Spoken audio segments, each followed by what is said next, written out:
What's up, guys? Welcome back to Snoopshow. Today we're going to be talking about losing weight. So to start things off, the first thing you want to do is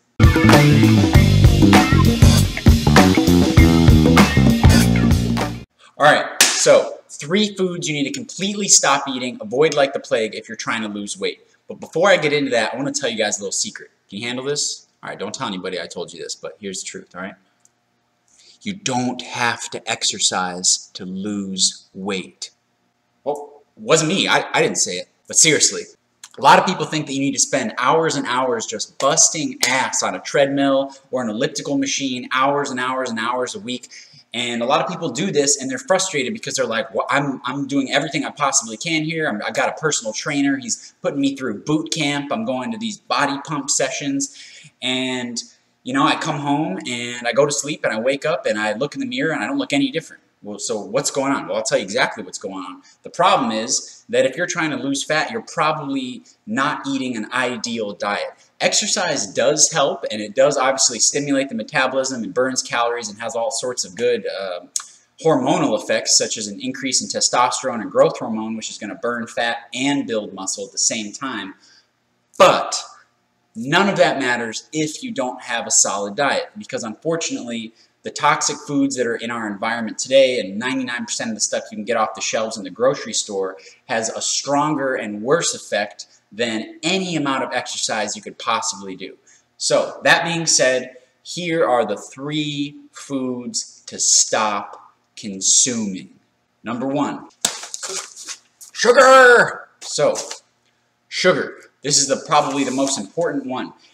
I'm not just talking about putting table sugar on your Rice Krispies in the morning. I'm talking about all sugar, especially high fructose corn syrup, but also sugar cane, evaporated cane juice, molasses, brown sugar, light brown sugar, agave syrup, all that stuff. Cut it out of your diet completely. Start reading labels. Get in the habit of doing this. Pick something up, look on the back, look through all the ingredients. First of all, look at the nutrition facts. I'll save you some time.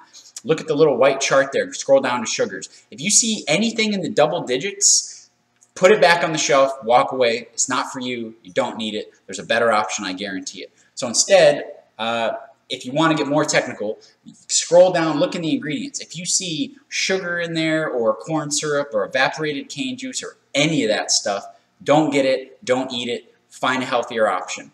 Sodas are the biggest one, and even fruit juices. A lot of people don't know this. One serving, one of those little bottles of naked juice that you can get, whether it's Mango Blast or Berry Explosion or Green Machine, Tyrannosaurus, Strawberry, whatever it is. Those things have like 55 or 60 grams of sugar. 1 teaspoon of sugar is like 4 grams. So think about how many teaspoons of sugar in there, and you're swallowing it down, and there's no fiber and there's no fat, and it's just slamming into your digestive system. Your body's pumping out insulin. It's like, what do I do with all the sugar? What do I do? Oh, because you're probably drinking it like on the way to your job or something, and you're like, what am I getting? Your body doesn't know what to do with it. So it stores it as fat. And then you go work out later at the gym, and you're like, you're on the treadmill, and you're like, all right, I'm burning calories, My heart rate meter says I'm in the optimal zone. I'm going to be lean tomorrow. And you wake up and you look at the scale and you've gained a pound. Why have you gained a pound? Because all you're eating is sugar. It's in everything. It's in waffles, it's in sandwiches, it's in sauces, it's in soups, it's in crackers, it's in everything. So start looking at your labels and cut out the sugar. Number 2,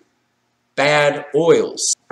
Like this. They're in everything too. So this is a little trickier because you're not going to find these in that little chart. There's no number for bad oils. It's just going to break down what the fats are. And as we've talked about in other videos, I'll link to my healthy fats video as an alternative at the bottom of this video.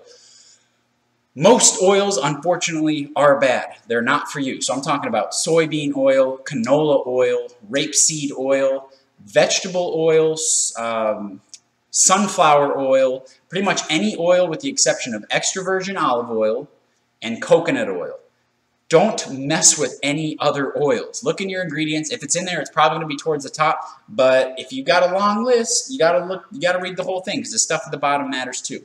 These oils are really high in what are called polyunsaturated fatty acids.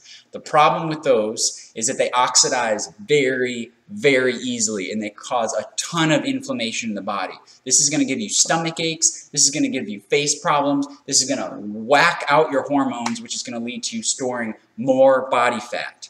cut these out of your diet. They're really high in omega-6s. What we need the most of is omega-3s. We have way too many omega-6s in our diet. We got plenty in coming from corn oil that they sneak into things when you go out into a restaurant and all that stuff. You don't need to supplement with omega-6. You don't need to worry about it. Probably you want to minimize it as much as possible and instead replace it with the good fats that come from coconut oil and krill oil and extra virgin olive oil and avocados. Those are all, that's the good stuff. But those other things that are coming from vegetables, things that are this color, don't use those. Don't, if your grandma makes, you know, old grandmother's muffins and she's like, oh, have some of these, would you like some of these muffins? And you're like, I just saw the 2.5 cups of mystery death vegetable oil that you just poured in there and mixed into those muffins. I'm good for now. Thank you for making those. Maybe I'll have one later, but not right now. And you just never have one and you don't tell her. So that's it for oils. Number 3 is pasta. Not just pasta though, all bread products, all things made with wheat. So look on the ingredients, you're going to see, you might see durum wheat, you might see semolina, you might see eichhorn, you might see in a kashi bar, you're going to find something that's like red harvest wheat or something. Don't eat it. Don't eat any of it. Because here's the problem with wheat. You probably heard of gluten before. It is a complex, sticky protein that is unfortunately delicious. And it's in cake, muffins, cereal, pizza, buns, crackers, almost every food that you probably enjoy. If you're just starting to get into this health and nutrition thing, it's going to be, the toughest part is probably going to be cutting out the wheat. You have no idea how many foods are, I want to say tainted, but just loaded with wheat. So these complex proteins, when we're not really designed to break down the type of wheat that's in these foods today, because a lot of it is genetically modified, which means that its structure has changed such that it doesn't resemble the wild wheats that we used to be able to consume thousands of years ago in, say, you know, Roman times or any type of agricultural era where we were cultivating wild heirloom wheats. You can get those today, and if you want to go online and buy yourself some imported Italian, wild, low gluten, crazy, organic, awesome, non-brominated, fair trade, heirloom wheat. And then you're going to add in your own probiotics and you're going to sprout it, you're going to make your own sourdough. Fine, do that. But for everybody else who's sane and doesn't have way too much free time, it's easier to just cut out the wheat altogether. Stop eating it. And that's tough, I know, because donuts are really good. Cookies are a big problem, aren't they? All this stuff. It's really hard to get over. So I know that this video sounds a little harsh. You're going to be like, well, what can I eat? Well, I have other videos on that. Go back, check those out. If you have questions, ask me. But if you're trying to lose weight, if that's your #1 priority long term, you need to live in the long term. Everybody says live in the moment. Living in the moment is great advice unless you're trying to lose weight. And if you're addicted to sugar and bad oils and refined carbohydrates such as pasta, you need to cut those out or you're not going to lose weight. No amount of time on a treadmill is going to have any effect on you. In fact, you're probably going to do yourself even more damage because when you get off that treadmill, you're going to be all proud of yourself and be like, I just ran 5 miles, bro. And then you're going to tell yourself, you know what? I deserve a donut. No, you know what? I'm on a diet. I'm trying to lose some weight. I'm going to have a muffin. Muffin, it's breakfast food. Breakfast is the most important meal of the day. So if I have this muffin in the middle of the day and I already had breakfast, well, now I'm ahead of the game because I'm having 2 of the most important meals of the day. Boom! Wrong! As I said, wake up in the morning, look in the mirror, your puffy face, and your skin, and big tummy that's growing because all you're eating is all of this stuff. Wow. I know that's harsh. I'm sorry. That's the truth. But there are alternatives to all of these things. And I can make another video on that, but as a little tiny preview, you can substitute, instead of having sugar, try out stevia. Don't get into the artificial sweeteners that are in like Diet Coke, like aspartame, sweet and low. If it comes in a yellow packet or comes in a pink packet, don't worry about it. But get some organic stevia powder or some drops. I actually have some I've been putting in my coffee lately when I blend it up with my MCT oil and my grass-fed butter and stuff. That's how I start my day. And it's delicious. And it doesn't have any glycemic effect, which means that it's not spiking your blood sugar and you don't have to release any insulin, which is really good for losing weight.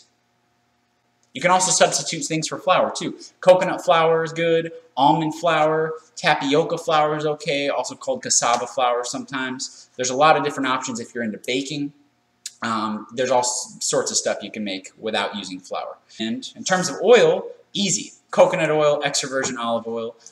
Don't cook with olive oil though. If you're going to use it, put it on at the end because it's also a sensitive, it's not polyunsaturated, it's called monounsaturated. So it's not as easy to oxidize as some of the oils are, the other ones, but it still can happen. So I put it on my salads, or if I make I don't know, a saute, stir fry or something, I can just put the olive oil on at the end and it's really good, really fresh. But I cook with coconut oil. Coconut oil and grass-fed butter, those are good fats. You'll learn about those when you go watch my healthy fats video. So that's it for today. If you guys have any questions, let me know. If you like this and you want to see more, do two things for me. Hit the subscribe button, and then once you do that, there's going to be a tiny little bell that pops up next to it. Click the bell, because if you don't click the bell, you're not going to see any more of these videos. It's not going to pop up in the little red your little bell at the top of your screen, or is it here? Wherever it is. You're not going to know when I have new videos. So, and start doing this for all, like this is kind of a new thing that YouTube is doing. It's kind of annoying. But if you really like a channel, click the bell, and every time they make a new video, you'll get a notification about it. Because this happened to me a few times where I didn't do that, and I was like going through stuff, and I'm like, oh man, like this dude just came out with an awesome new video. Like, why didn't I know about that? You know, why is it like 2 weeks old and I'm just now seeing it? You know, not that I need to see it immediately, but maybe you do, in which case, click the bell. So thanks again, thanks for watching, and I'll talk to you guys soon.